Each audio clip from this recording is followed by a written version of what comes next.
MP study YouTube channel पर आपका स्वागत है। मैं दीपक कुमार और आज का जो वीडियो है एमपी पीएटी 2021 का जो पेपर है उसका एनालिसिस करने का।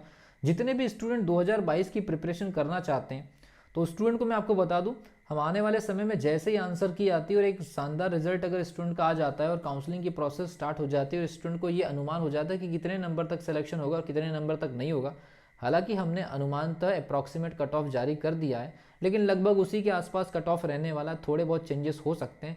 तो जितने भी स्टूडेंट्स भविष्य में एमपीपीएटी की एग्जामिनेशंस की प्रिपरेशन करना चाहते हैं उनके लिए इस साल का जो पेपर है उसका एनालिसिस लेकर के आए और एनालिसिस किस टाइप का रहा है पेपर उसके बारे में आपको बता रहा हूँ। और ये सारी की सारी जो एनालिसिस है स्टूडेंट के इन्फॉर्मेशन के बेसिस पर ही दे रहा हूँ मैं आपको, ठीक है भी। तो मैं कॉमन पैटर्न का जो पेपर होता है उसके बारे में आपको बता दूं, क्योंकि कॉमन पैटर्न वाले जो स्टूडेंट थे उन्हीं से मेरी ज़्यादा बातें हुई है, ठीक है।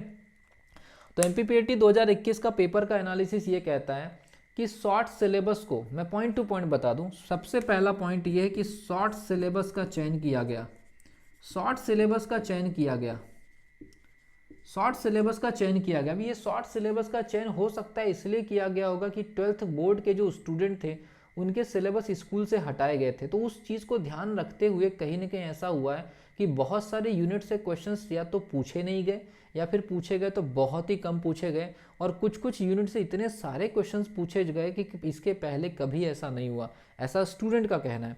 और ये सारे के सारे सब्जेक्ट में हो तो शॉर्ट सिलेबस में पूछा गया। अब इससे क्या चीज़ समझ में आती है, इससे आप लोगों के लिए फ्यूचर में एक संकेत और एक अलार्मिंग सिचुएशन ये मिलती है कि एमपीपीएटी की प्रिपरेशन करते समय अब स्टूडेंट को हर यूनिट को डिटेल में और बहुत डेप्थ में पढ़ने की ज़रूरत है।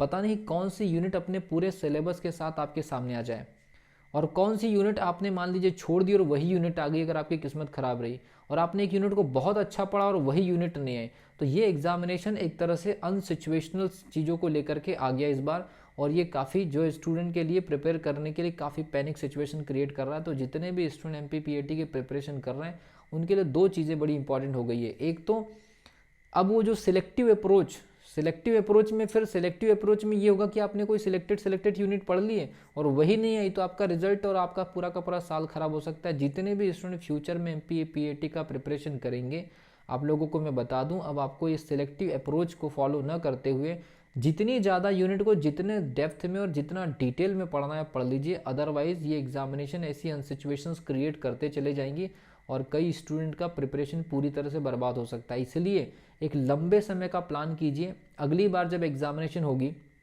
7 महीने 8 महीने का समय मेरे हिसाब से एक ऑन एन एवरेज समय मिलेगा, तो आप जितने भी स्टूडेंट इस बार कम नंबर में रहेगा ना, आपको एक लग रहा है कि यार इस बार तो 2-4 नंबर या 10 नंबर कम रह सकते हैं और आपको लग रहा है कि नहीं एमपीपीएटी आपके रेंज में एक अच्छा एग्जाम है, आप निकाल सकते थे लेकिन किसी वजह से नहीं निकाल पाए, तो आप लोगों से रिक्वेस्ट है कि अभी से आप एक पूरा का पूरा टाइम टेबल बना करके लग जाइए। क्योंकि जिन लोगों का एग्ज़ाम हो गया, अच्छे स्कोर है, वो रिज़ल्ट तो आते रहेगा, काउंसलिंग होते रहेगी, लेकिन अगर आपको ये चीज़ क्लियर हो चुकी है कि आपके तो नंबर काफ़ी कम है और आप लोगों को तो प्रिपरेशन करना है फ्यूचर में, तो आप अभी से पूरा का पूरा लग जाइए। पैनिक होने की ज़रूरत नहीं है, फ्रस्ट्रेट होने की ज़रूरत नहीं है।